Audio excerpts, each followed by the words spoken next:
রূপ দেখে কেউ যদি কাউকে ভালোবাসে ওটাকে ভালোবাসা বলে না, ওকে বলে ভালো লাগা। ভালোবাসা মরে না, ভালো লাগাটা মরে যায়। হ্যাঁ, আমি একটা ছেলেকে বলেছিলাম তুলসীর মালা পরবি, ও আমাকে বলছে দাদা আমি যে মাংস খাই, আমি মাংসও খাবি মালাও পরবি। বলে বলেন কি? হ্যাঁ, তবে একটু তফাৎ রাখবি। কি তফাৎ? তুই তো 30 পেয়ে পাস করেছিস, মালাটা কণ্ঠের সঙ্গে লাগিয়ে নামিয়ে একটু পরবি। বলে আচ্ছা ঠিক আছে পরবো। বলে মালা পরতে বলছেন কেন? বলে লাইনে দাঁড়া তবে তো ডাক পাবি, লাইনে না দাঁড়ালে ডাক পাবি কি করে? MBBS ডাক্তার, প্রচুর রুগী লাইনে আছে, দাঁড়িয়ে আছে, প্রচুর রুগী লাইনে দাঁড়া। তো আমাকে ফোন করে একদিন বলছে গোপালদা, বলে বল কি হলো? বলছে কি মালা কিনেছি আর ঘি মাখিয়ে কালো করেছি বুঝলেন, কিন্তু 8 দিন পরে গ্রামে একটা বিয়ে বাড়ি আছে দাদা, কি হবে? সব বনাশ করেছে, কি বলবো আমি? 8 দিন পরে বিয়ে বাড়ি দাদা। বলে হ্যাঁ বিয়ে বাড়িটা খেয়ে এসে মালাটা পরলে হতো নি, চান চান করে একবার শুনলো সোনার মাদের খাসি খেলেই মুখে হাসি, হাসি ফাসি খেয়ে এসে এবারে মনে কর 8 দিন পরে বিয়ে বাড়ি খেতে যাবি, যেদিনকে মালা পরবি সেদিনকে সকালবেলা আরেকটা ফোন এলো, আবার 8 দিন পরে আরেকটা বিয়ে বাড়ির ডাক পড়লো, তখন কি করবি? বলে হ্যাঁ এটা কিন্তু ঠিক বলেছেন। আর এবারে মনে কর আরো 8 দিন পরে একটা অন্নপ্রাশন বাড়ির ডাক পড়লো, তখন কি করবি? বলে হ্যাঁ তা তো ঠিক। তাহলে এবারে চিন্তা কর আরো 8 দিন পরে তোর যাবার ডাক পড়ে গেল, তখন কি করবি? বলে দাদা তাহলে কি করবো? বলে মালাটা পর। বলে আজই পর, এক্ষুনি পর।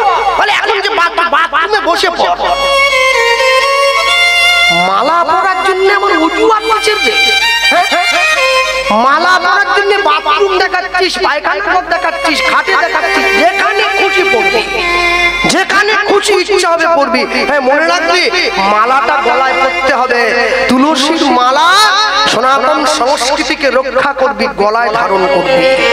অযোধ্যায় যাবি, সেখানে দেখবি লোকে বলে জয় রাম। বৃন্দাবনে যাবি, লোকে বলে জয় রাধে। পশ্চিমবাংলায় আসবি, সারা জীবনে কেউ যদি জয় গৌর না বলে তার কিচ্ছু যায় আসে না। কেন? কেন রে? আমেরিকার থেকে যারা মায়াপুর ইস্কনে এলো হরে কৃষ্ণ বলতে পারে না, বলে হরে কৃষ্ণ হরে কৃষ্ণ, উচ্চারণই হয় না তো বলবে কি করে? ওরা তো ইংরেজ। দুঃখটা কি জানেন? ওরা বলতে পারে না তবু বলে, আমি বলতে পারি কিন্তু বলি না। আমার নিজের ঘরে ঠাকুরকে আমি পরের হাতে তুলে দিয়েছি, আমি আনন্দে আছি, আমি ভাবছি আমি জীবনে অনেক সুখে থাকবো। না না না, সবাই তো সুখী হতে চায়, কেউ সুখী হয় কেউ হয় না, জানি না বলে যা লোকে সত্যি কিনা, কপালে সবার নাকি সুখ হয় না। চাইলে হবে না তো, দেওয়ার মালিক সে, নেওয়ার মালিক সে। লটারি টিকিটটা কাটবে সবাই, টাকা কিন্তু সবাই পাবে না, পাবে একজনা। কে? যে টাকা রেখে এসেছে সে পাবে, বাকিদের টাকা চলে যাবে। মনে রাখবে। চলো আমি বলতে গিয়ে বলবো লীলা মাধুর্য প্রচার হবে। তবে একটা জিনিস খুব ভালো লাগছে, রাত্রি 11:30টার সময় এইরকম মানুষের উপস্থিতি, এটাই প্রমাণ করে দেয় এখনো পর্যন্ত মহাপ্রভুর কৃপা আমাদের উপরে আছে। আমার মেদিনীপুরে রাত 11:30টায় অমিতাভ বচ্চনকে দিয়ে গান গাওয়ানো লোক বসবে, নিমিটে চলে যাবে, বলে দরকার নেই। এটা দক্ষিণ 24 পরগনাতে সম্ভব, অন্য কোনো জেলায় হয়। হ্যাঁ আমি তো কালকে বাঁকুড়াতে ছিলাম, বাঁকুড়ায় ছিলাম রাত্রি 12টার সময়। কত হবে? জন 30। আমি ভাবছিলাম কেমনে পালাই, কখন পালাবো। সকালটা হলে, সকাল হতে হবে, গান ছেড়ে দৌড়ে পালাতে পারলে, ভক্ত না থাকলে কথা বলে আনন্দ পাওয়া যায় না। হ্যাঁ যে বাড়ির বাবার সুগার আছে সেই মায়ের মুখটা শুকনো। কি হলো মা, মুখ শুকনো কেন? বলে আমি এত ভালো ভালো রান্না করি, তোমাদের বাবু কিছু খেতেই পারেনি। সুগার বাড়ি 1 চামচ করে খায়, কি হবে বলো? যে খায় তাকে খাইয়ে সুখ পাওয়া যায়, যে খায় না রান্না করে কি হবে? যে শুনবে তার জন্য মাথার ঘাম পায়ে ফেলে বলা যায়। যেখানে শুনবে না সেখানে বলে আপনি কি করবেন? উলু বলে মুক্ত ছড়িয়ে দিলে মুক্তর কোনো দাম আছে নাকি? হয় না কোনোদিন। চলো লীলা মাধুর্য প্রচার যা হবে। আমার আগে মৌমিতাদি গাইল, অপূর্ব সুন্দর গেয়েছে, একবারে প্রাণ জুড়ানো। তা আমি বলতে গিয়ে সবার আগে এই কথাটাই বলবো, আজকে আমরা দাঁড়িয়ে, বাবা তোমরা যা ক্যামেরা এনেছো, বাইরের লোক দেখলে হবে সিনেমা হচ্ছে। হ্যাঁ হ্যাঁ, তবে তোমাদের থেকে একটা জিনিস অন্য কেউ বুঝুক আর না বুঝুক, কীর্তনিয়ারা বুঝে গেছে।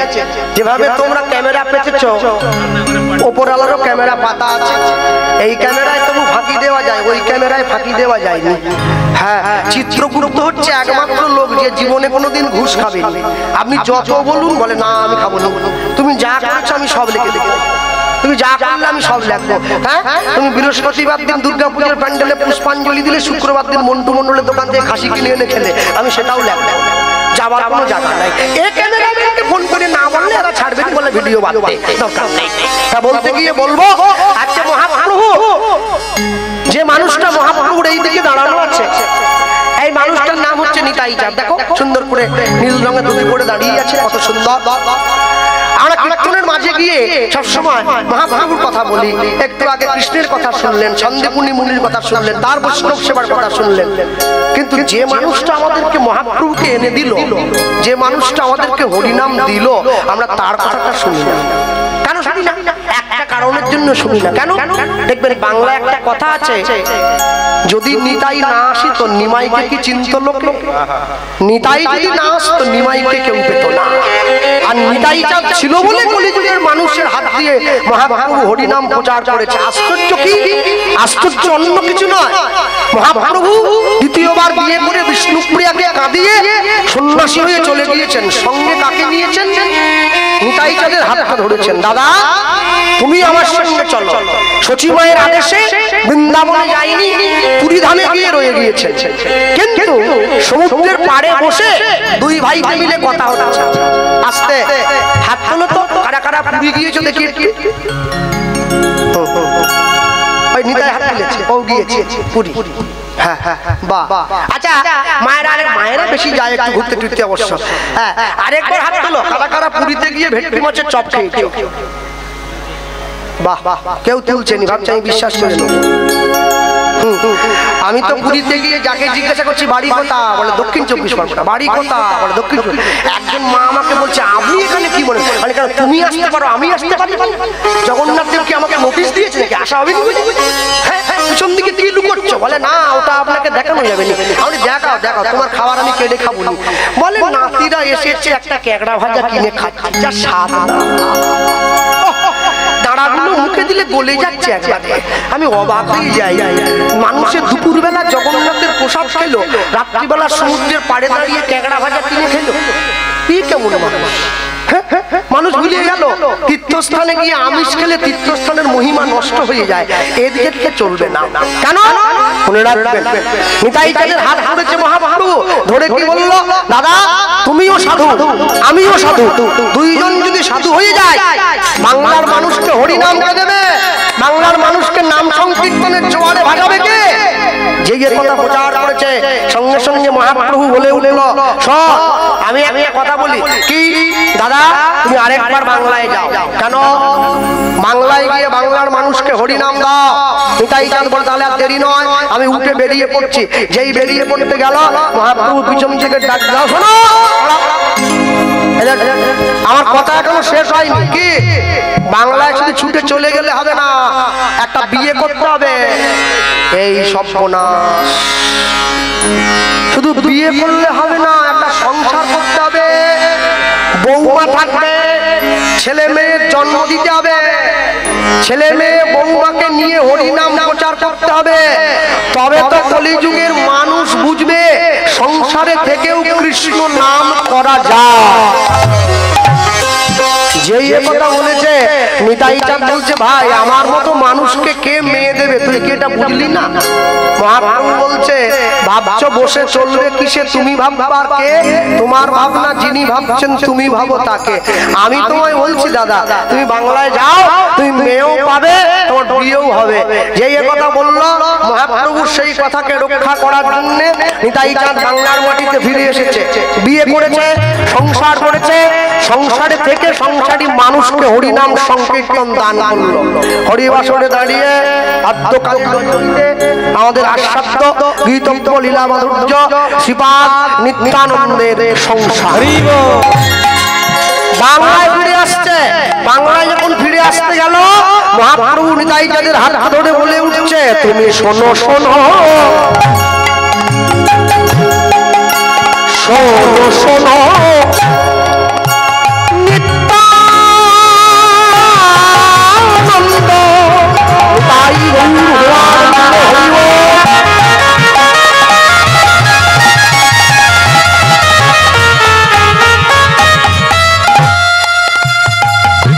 এই কলির জীব সব জন্ম শোনো শোনো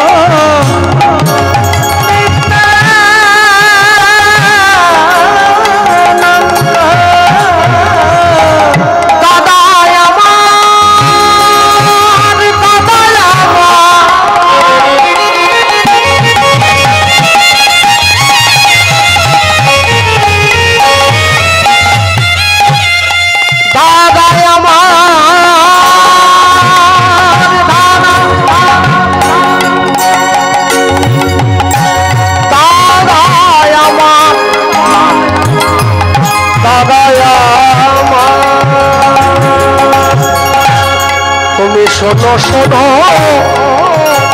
নিত্যানন্দ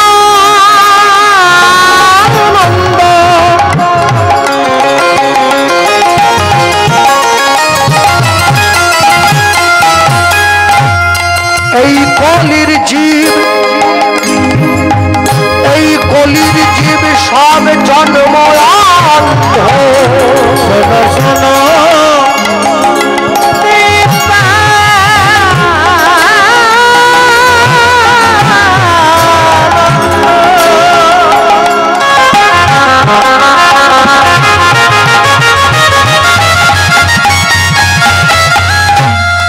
এই কলির জীব সব জন্ম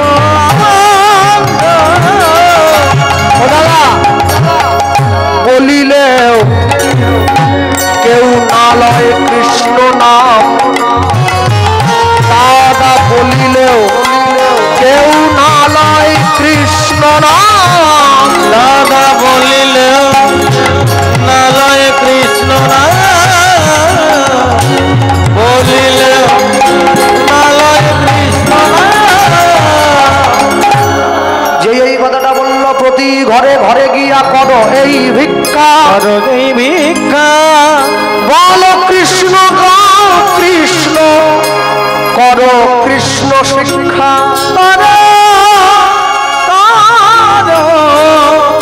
কৃষ্ণ শিক্ষা। তাই হয় মহাপ্রভুর কাছ থেকে বিদায় নিয়ে নিতাই চাঁদ চলে এসেছে বাংলায়। কোথায় এলো? দক্ষিণ 24 পরগনার পরে হাওড়া, তারপরে হুগলি জেলার ব্যান্ডেল থেকে 21 কিলোমিটার দূরে একটা গ্রাম পড়ে, যে গ্রামটার নাম হচ্ছে আদিসপ্তক গ্রাম। যে আদিসপ্তক গ্রামে পতিত পাবনী মা গঙ্গা বয়ে যাচ্ছে। মা গঙ্গার পাড়ে গিয়ে দাঁড়িয়ে আছে নিতাই চাঁদ। মনে মনে ভাবছে, মা আমি এসেছি, আমার ভাই আমাকে পাঠিয়েছে বিয়ে করার জন্য। আসতে বিয়ে আমরা জীবনে সবাই করি, কিন্তু মনে রাখবে সকলে বিয়ে করলে হবে কি, আসল জায়গাটাই বাঁধা আছে। নিতাই চাঁদ দাঁড়িয়ে আছে, আর সকালবেলায় সূর্যদেব পূর্ব দিগন্তে উদিত হয়েছে। আর ওই আদিসপ্তক গ্রামে কার বাড়ি? ওই আদিসপ্তক গ্রামের নিতাই চাঁদের নিজের মন্ত্র শিষ্য, যার নাম হচ্ছে উদ্ধারণ দত্ত, তার বাড়ি।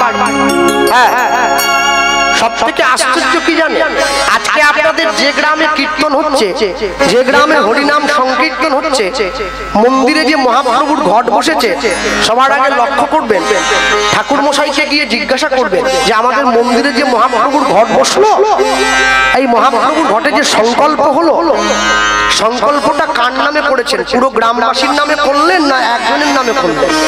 ঠাকুর মশাই উত্তর দেবে, এই সংকল্পটা একজনের কারো নামে হয়নি, পুরো গ্রামবাসী গণের নামে হয়েছে, যেন সবার কল্যাণ হয়। মনে রাখবেন, হরিনাম করে, হরিনাম দিয়ে গ্রামের মানুষ তখনই হরিনামের কৃপা পাবে, তখনই ভগবানের করুণা আশীর্বাদ পাবে, যদি গ্রামের মানুষ হরিনাম চলাকালীন শুদ্ধ চিত্তে হরিনাম যে কদিন গ্রামে হবে, সেই কদিন সম্পূর্ণরূপে নিরামিষ সেবা করে কীর্তন শ্রবণ করে, তবে হরিনামের কৃপা পাওয়া যায়, না হলে পাওয়া যায় না। হ্যাঁ, অনেক যত্ন করে আত্মার উন্নতি করতে হয়, আত্মার অবনতি করতে গেলে একটু অনাচার যথেষ্ট। নেপোলিয়ন বলেছিলেন 100টা কুকুর যদি লড়াই করে, একটা সিংহ যদি ওদেরকে নেতৃত্ব দেয়, কুকুরগুলো সিংহের মতো যুদ্ধ করবে। কিন্তু 100টা সিংহ যদি লড়াই করে, একটা কুকুর যদি ওদেরকে নেতৃত্ব দেয়, ওই সিংহগুলো কুকুরের মতো গিয়ে যুদ্ধক্ষেত্রে মারা যাবে। তাহলে সবার আগে ঠিক করবে আপনি আপনার জীবনের সম্মুখে কাকে দাঁড় করিয়েছেন। যে মানুষের টাকা নেই সে ভগবানকে ডাকে, আমায় টাকা দাও আমি খেয়ে একটু বাঁচি, মরে গেলে কে দেখবে আমার? তাহলে যার টাকা নেই সে ভগবানকে ডাকছে, যার টাকা আছে সে তো টাকা বাথরুমে রেখে দিয়ে জেলে গিয়ে বসে আছে, সেও ভগবানকে ডাকছে, আমায় জেল থেকে ছাড়ি দাও। ভগবান বলে আমি কোন দিকে যাই, তোকে দেইনি তুই ডাকলি, ওকে দিলাম ও ডাকলো, মাঝখানে গরিব কীর্তনের দলটা পড়ে গেছে। তাহলে আমরা ভগবানকে কি বলবো? আমরা বলি প্রভু একটু টানে টানে রেখো। কেন টানে টানে রাখলে তোমার দিকে একটু টান থাকবে, কম দিলে না খেয়ে মরতে হবে, বেশি দিলে আবার জেলে চলে যেতে হবে। একটা মানে একটা হিসাবে দিও, একদম বেশিও নয় একদম কমও নয়। তুমি যে যেমন কর্ম করে আসিয়া এই চরাচরে, কর্ম অনুযায়ী ফল নয় পাইয়া মনুষ্য জন্ম, জীব যদি করে পশু কর্ম পশুজনই হইবে নিশ্চয়। আমি দেখি অনেক অনেক মন্দিরে মায়েরা গিয়ে দণ্ডি কাটে, মায়েরা দণ্ডি দেয়, তাই না? ভিজে কাপড়ে স্নান করে হাতে একটা কাঠি নিয়ে এইভাবে দাগ দেয় শুয়ে শুয়ে। দণ্ডি মানে কি?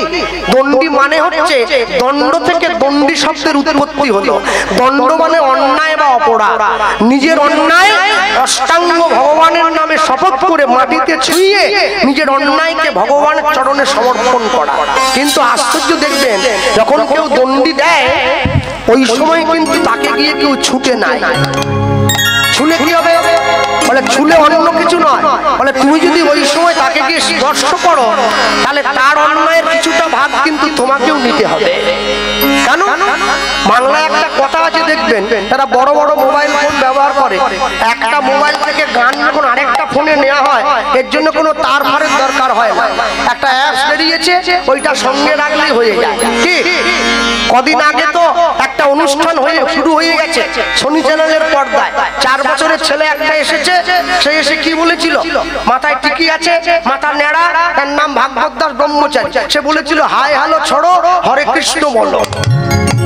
মানুষ শুনে আমাকে ভিডিওটা দেখ, 4 বছরের ছেলে হরে কৃষ্ণ বলছে, তাহলে এটা শুনে আনন্দ পাওয়ার কিছু নেই, দুঃখ করো। বলে কেন? 4 বছরের ছেলে হরে কৃষ্ণ বলে, 80 বছরের বুড়ো পাড়ার মোড়ে গিয়ে তাস খেলে, তুই আনন্দ পাচ্ছিস কি রে? দুঃখ পা, এর জন্য দুঃখ পা। হ্যাঁ মনে রাখবেন মনুষ্য জীবন লাভ করেছে, আজকে রাত্রিটা পার হয়ে গেলে জীবন থেকে একদিন বাদ হয়ে যাবে।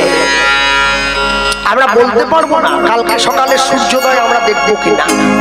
তাহলে যতক্ষণ দেহের মধ্যে প্রাণ আছে, আমি যদি আমার নিজের দেহটা, নিজের মন, নিজের কর্ম যদি আমি তার চরণে সমর্পণ করি, অসুবিধে কোথায়? অসুবিধে কি? মনে রাখবেন ভগবানের ঘরে যখন যাবেন, যখন ভগবানের মন্দিরে যাবেন, তখন কোনো বাইরের দিকে খেয়াল রাখবেন না। হ্যাঁ আমিও তো মন্দিরে যাই, আমি আপনাদেরকে বললাম বটে, মন্দিরে আমি যাই। ঠাকুর মশাই বলছে হাতে ফুল দিয়ে বলো অপবিত্র, আমি বলছি অপবিত্র পবিত্র বা। আমার মা বলছে বারবার কি দেখছিস? আমি বললাম খাদিমের জুতো 2000 টাকা দাম, মন্দিরের বাইরে। হ্যাঁ কেউ পরে চলে গেলে মুশকিল হবে না? আমার মা বলছে ভগবানের মন্দিরে পুষ্পাঞ্জলি দেওয়ার থেকে জুতোর দাম বেশি হয়ে যাবে। মা ভগবান তো 2000 টাকা দিবেনি। বলে কে দিচ্ছে? নিজে খেটে রোজগার করছি, বলে খাটার শক্তি কে দিল? বলে আর আমি বলতে পারবো না। বলে ওদিকে তাকাস নি, এদিকে তাকা, সামনের দিকে তাকা। হ্যাঁ তারপরে যেই ভাবা সেই কাজ। পুষ্পাঞ্জলি দিয়ে বেরিয়েছি, সত্যি সত্যি পরে কে পালিয়ে গেছে। আমি জীবনে প্রতিজ্ঞা করেছি হরিনামে আমি দামি জুতো পরে যাবো না, ছিঁড়া পরে যাবো। কমিটি কোথা বাসা দেয় তার ঠিক নেই, কে পরে পালাবে আমার গা জ্বলে যাবে। না আমি কমা দামি 200 টাকার পরে যাবো, চুরি হয়ে গেলে আবার একটা কিনবো। কমিটিকে তো আর বলতে পারিনি জুতো কিনে দেন। হ্যাঁ আমি নিজে কিনে নেবো। পরে পালিয়ে গেছে, আমি মাকে বলছি তুমি দাঁড়া, বলে কেন? আমি মন্দিরে যাবো। বলে কেন যাবি? পুজো তো হয়ে গেছে। বলে না, ঠাকুরের কাছে নালিশ করবো। কিসের নালিশ? আমার জুতোর দায়িত্ব নিতে পারেনি, সে কি আমার দায়িত্ব নিবে? যে আমার জুতোর দায়িত্ব রাখতে পারলো নি, সে নিবে আমার দায়িত্ব।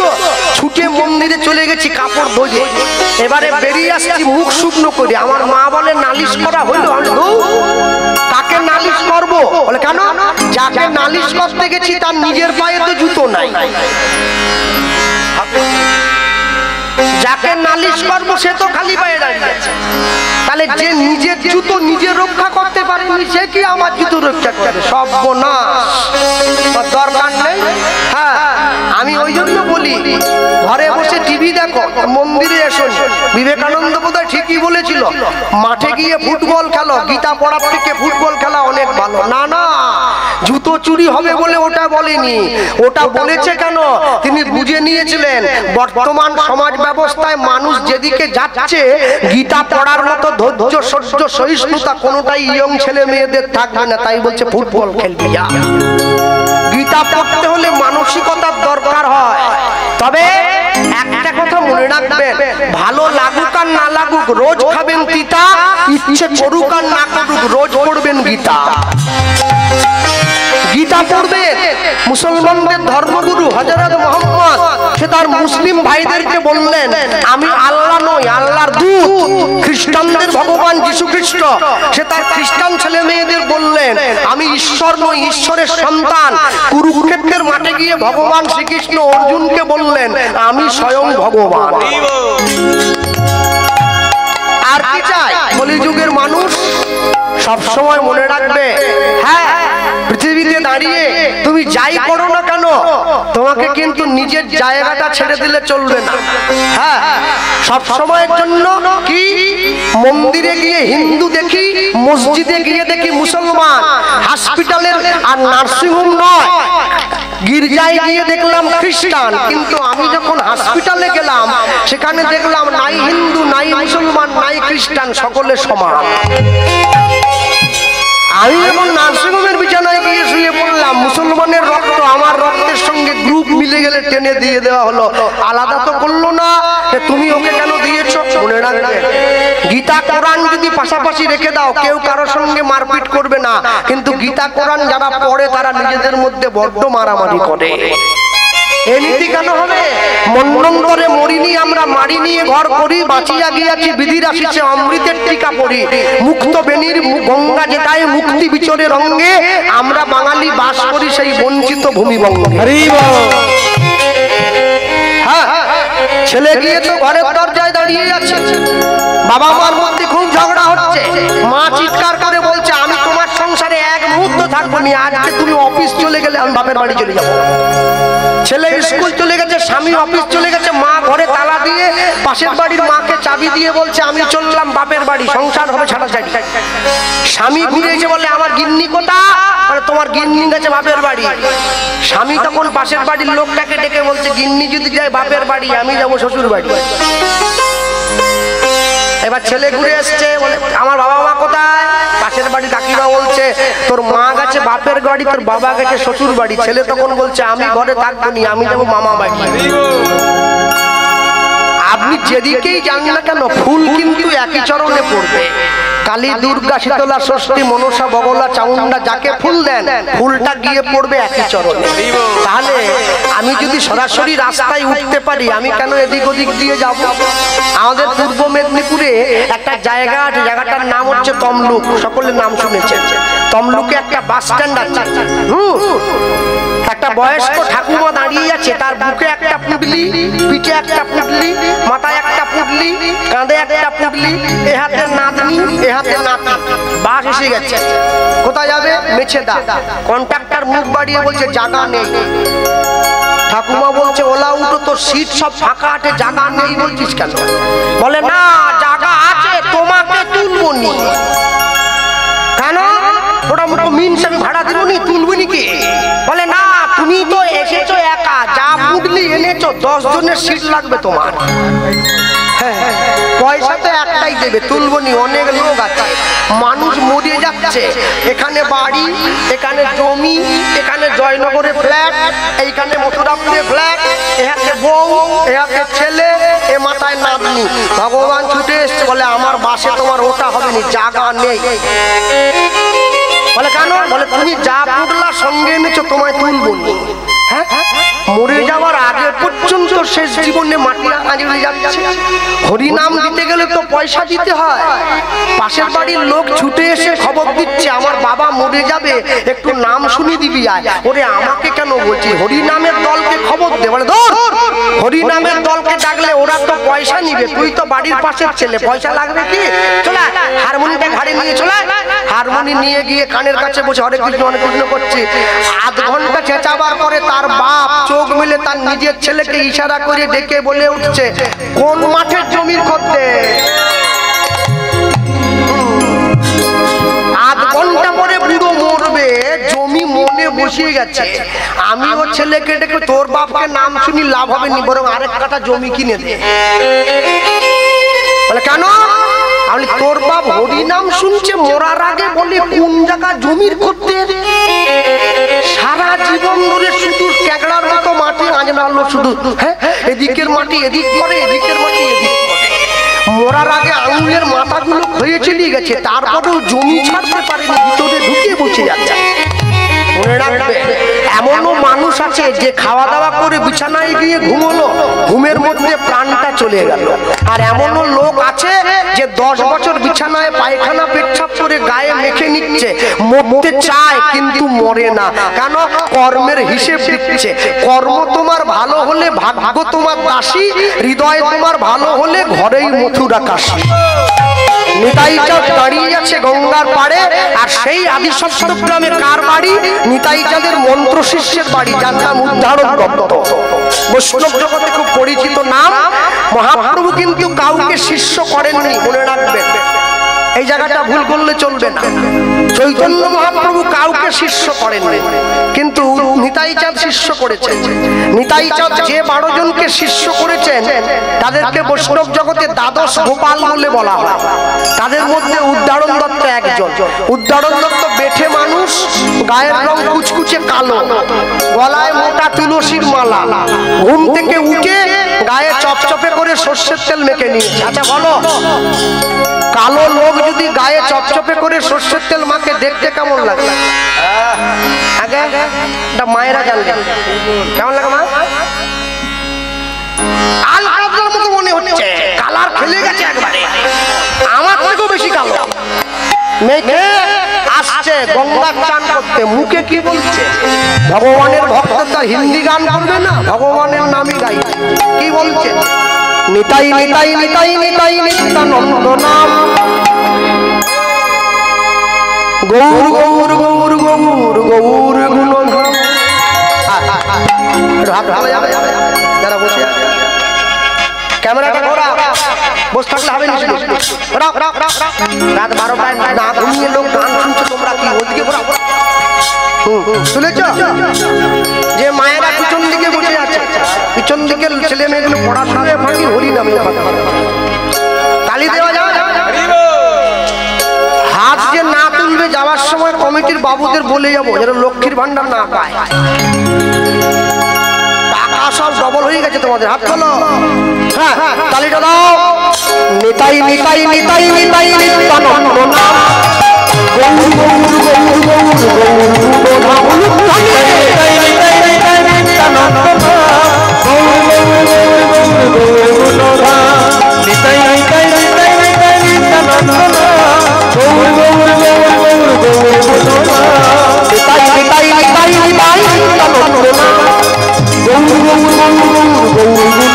হরি হরি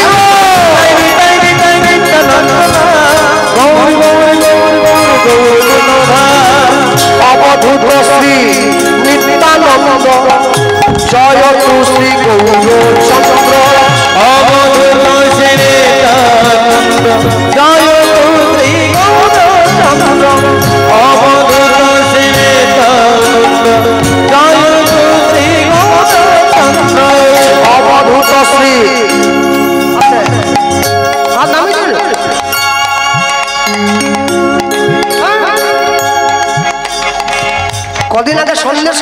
গেলাম কীর্তনে। পুলিশ বলে দাদা হাত তুলে থাকবে নাহলে গুলি খাবে। কেন 144 চলছে, মনে ভাবো 144 তাও তাহলে দাও। অবধূত শ্রী নিত্যানন্দ জয় তু শ্রী গৌরচন্দ্র হরি হরি জয় তু শ্রী গৌরচন্দ্র তাই তাই তাই তাই হরি হরি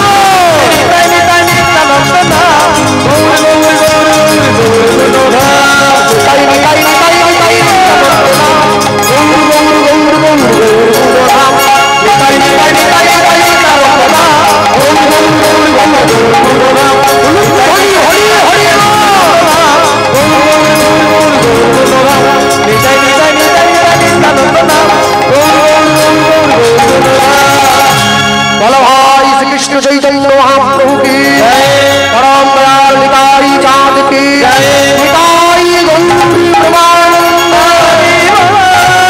নিতাই গৌর হরি নিতাই হরি হরি হরি ঝাঁপ দিয়ে গিয়ে বললো গঙ্গার জলে। যেই গঙ্গার জলে ঝাঁপ দিয়ে গিয়ে বলছে নিতাই চাঁদ দাঁড়িয়েছিল গঙ্গার পরে দেখো দেখো দেখো দেখো দেখো আমার নাম নিয়ে কৃষ্ণ তুমি রক্ষা করো। নিতাই চাঁদ মনে মনে চিন্তা করছে কেউ বুঝি আমার নাম নিয়ে ডুবে মরল।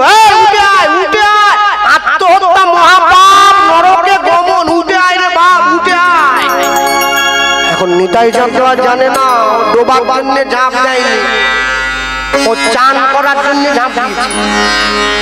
ছুটে গিয়ে কালো লোক গায়ে কুচকুচি করে সর্ষের তেল মাখা, এরপরে গিয়ে ঝাঁপি পড়েছে গঙ্গার নুন জলে। বলো কেমন লাগছে? তারপর যখন গলা থেকে মাথা পর্যন্ত ওপরে তুলেছে পান কৌড়িও ফেল হয়ে যাচ্ছে। নিতাই চাঁদ মনে মনে ভাবছে আমি জীবনে অনেক কালো দেখেছি, এইরকম কালো আমি দেখিনি। গুরু শিষ্যকে চিনতে পারেনি তো কি হয়েছে, শিষ্য তো গুরুকে চিনতে পেরেছে। সাঁতার দিয়ে পাড়ে এসে সোজা গিয়ে নিতাই চাঁদের চরণে পড়ল। জয় নিতাই। পায়ে পড়ে কে, পায়ে পড়ে কে, উঠে দাঁড়িয়ে গায়ে ধুলো টুলো ঝেড়ে নিতাই চাঁদকে বলছে প্রভু আমায় চিনতে পারছো না? আমি তোমার শিষ্য উদ্ধারণ দত্ত। ও তুমি? এ প্রসঙ্গে বলে রাখি পৃথিবীতে যত দেব দেবী আছে দেব দেবীদেরকে প্রণাম করবেন ডান দিক থেকে, ভগবানকে প্রণাম করবেন বাম দিক থেকে, সাধুগুরু বৈষ্ণব বাবা মা সংসারে বড়দেরকে প্রণাম করবেন সামনে থেকে। একটা লোক জীবনে কোনোদিন লটারির টিকিট কাটেনি, আজকে কেটেছে দুটো টিকিট, দুটোতেই পয়সা পেয়েছে। প্রথমটায় 50 লাখ, পরেরটায় 1 কোটি। ও কি আমার মতো রাত 11টায় আলু ভাজা মুড়ি খেয়ে গান গাইবে? খবরটা ও বাড়িতে ঘুমিয়ে থাকবে। প্রথমে 50 লাখ মা গঙ্গার জলে স্নান, তারপরে 1 কোটি গঙ্গার জল থেকে উঠে নিতাই চাঁদের মতো গুরুদেবের চরণে প্রণাম। উঠে দাঁড়িয়েছে প্রভু তুমি বাংলায়, আরে আমি আসবো না তো কে আসবে? চল চল চল, কোথায় যাবি? আমার ঘরে চলো। আর বলিসনি ভাই উদ্ধারণ দত্ত নিতাই চাঁদকে প্রশ্ন করছে তুমি এখানে কি মনে করে? আমি বাংলার মানুষকে হরিনাম দিতে আমার ভাই আমাকে পাঠিয়েছে। যখনই বলে উঠলো উদ্ধারণ দত্ত বলে উঠছে তাহলে প্রভু আর দেরি করে লাভ নেই, চলো দুইজনে বেরিয়ে পড়ি। নিতাই চাঁদের মুখটা শুকনো, পিছন ঘুরে তাকিয়ে দেখছে কি প্রভু মুখ শুকনো কেন? শুধু যদি হরিনাম দিতে পাঠাতো মনে খুশি হতাম। আরেকটা শর্ত আছে কি? আমার ভাই আমাকে বলেছে বাংলায় একটা বিয়ে করতে হবে। বিয়ে? উদ্ধারণ দত্ত ছুটে গিয়ে নিতাই চাঁদের হাতটা ধরেছে। ও বাবু কি 1 লাখ টাকা করে নিয়ে যারা হরিনাম গায় তারা মেয়ে পায়নি, আর তুমি বিনা পয়সায় হরিনাম দিচ্ছ, তুমি কি করে মেয়ে পাবে? নিতাই চাঁদ বলে ওটাই তো সমস্যা রে ভাই, কোথা থেকে মেয়ে পাই বলতে কিনি। এসো ঘরে এসো। হাত ধরে নিয়ে গেছে, নিয়ে গিয়ে উদ্ধারণ দত্ত নিতাই চাঁদকে বসতে দিয়েছে। বসতে দিয়ে কি বলল, এতদিন পর্যন্ত জগতে গুরুদের জন্য শিষ্যরা অনেক কিছু করেছে। বলে হ্যাঁ, আমি তোমার প্রথম শিষ্য হব যে তোমার জন্য মেয়ে দেখব। তুমি আমাকে আশীর্বাদ করো, আমি যেন তোমার জন্য উপযুক্ত পাত্রীর ঠিকানা এনে দিতে পারি। মনে রাখবে, যে সমস্ত ভক্তমণ্ডলী মায়েরা বসে আছেন এখানে, যে বাড়ির ছেলে নিরামিষ খায়, সে যদি কোনো আমিষ খাওয়া মেয়েকে বিয়ে করে, ছেলেটার জীবন নরক হয়ে যাবে। যে বাড়ির মেয়ে নিরামিষ খায়, সে যদি কোনো আমিষ খাওয়া ছেলেকে বিয়ে করে, তাহলে ছেলেটার জীবন নরক হয়ে যাবে। যাদের বাড়িতে উপযুক্ত ছেলে আছে, মেয়ে দেখার জন্য মেয়ের বাড়িতে যান, আপনারা ছুটে গিয়ে আগে মেয়ের বাবা মাকে প্রশ্ন করেন, কি মেয়ে কি রান্না করতে জানে, মেয়ে কি ঘর গুছাতে জানে, মেয়ে কি চুল বাঁধতে জানে, মেয়ে কি বাসন মাজতে জানে। কজন বাবা মা আছে মেয়ের বাড়িতে গিয়ে প্রশ্ন করেছে, মেয়ে কি একাদশী করতে জানে, মেয়ে কি তুলসীতে জল দিতে জানে,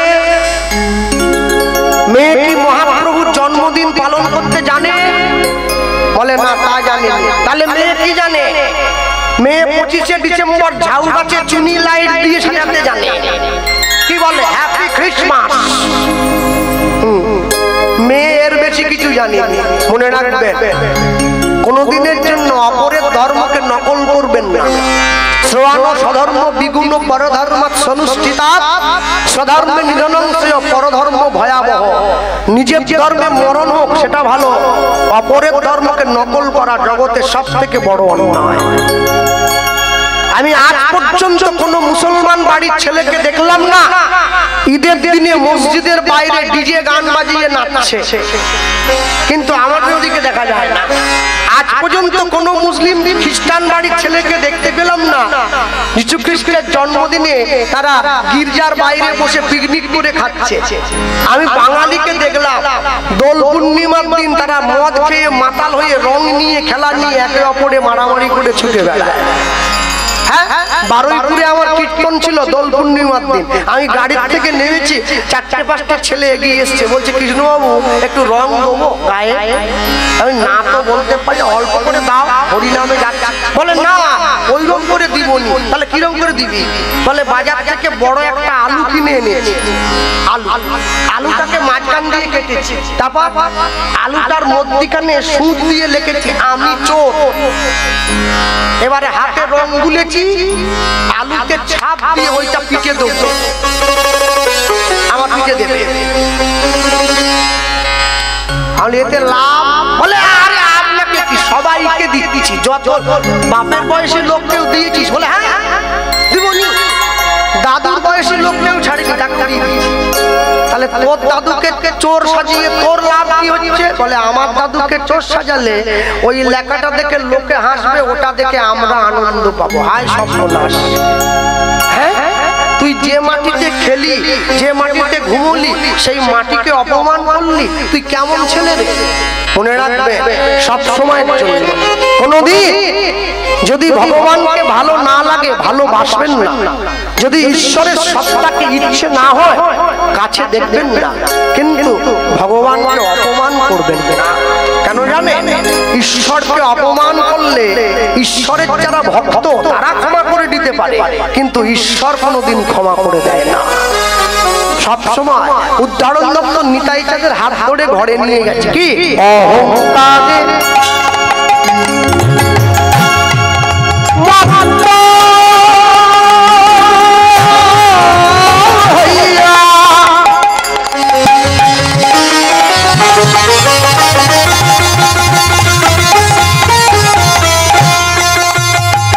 আমরা নিতাই পদ,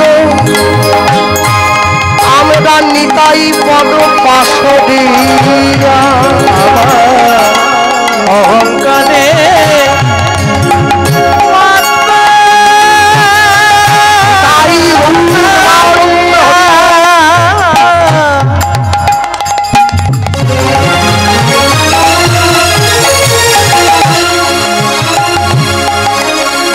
আমরা নিতাই পদ, নিতাই পদ পাশবিরা। আমরা অহংকার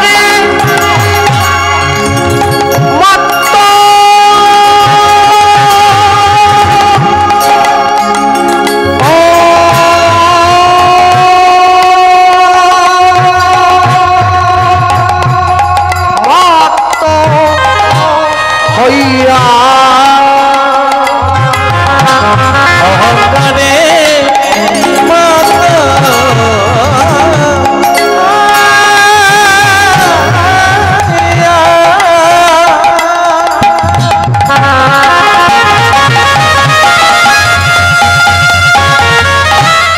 আমরা নিতাই পদ নিতাই পদ পাশরিয়া আমরা অসত্য রে সত্য বলি মানি আমরা অসত্যকে সত্য বলে মানি। আমার কথায় কেউ দুঃখ পাবেন না, আপনারা যারা বসে আছেন এই জায়গায় মনে রাখবেন, এই যে আমাদের পরে যে রাসলীলা কীর্তন হবে, আজকে আমাদের প্রয়োজনে যারা কীর্তন গাইছে, যারা রাস শিখে গাইতে আসছে, অসুবিধা নেই, কিন্তু যারা জ্ঞানী গুণীজন আছেন, সাধুগুরু বৈষ্ণব, শিক্ষিত সমাজ, বয়োজ্যেষ্ঠ মানুষ, আপনারা নিজেরা কোনোদিন গিয়ে কোনো মঠের সাধুগুরু বৈষ্ণবের সঙ্গে আলোচনা করবেন যে সংসারী মানুষ ছাড়া আমাদের কি রাস গাইবার বা রাস শুনবার অধিকার আছে? নেই নেই নেই নেই। সংসারী মানুষ না গাইবে রাস, না শুনবে রাস। রাস গাইবে কারা? মঠের সাধু যারা বড় দাঁড়িয়ে আছে, বড় জটা, গেরুয়া পোশাক পরে, সংসার করে নাই, সে গায়ে রাস, তাও মাইক দিয়ে নয়, বসে গায় বিনা মাইকে, মন্দিরের দরজা বন্ধ করে। শোনে কারা? মঠের ব্রহ্মচারী সাধু যারা।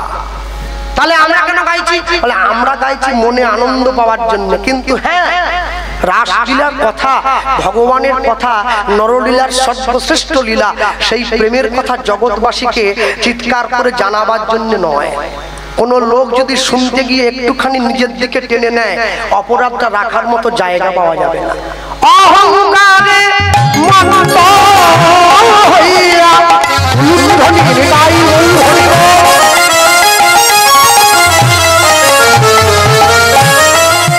আমরা নিতাই পদ নিতাই পদ পাশরিয়া আমরা অসম্পদে সত্য বলি মানি। আমরা অসত্যকে সত্য বলে মানি। যদি নিতায়ে করুণা হবে,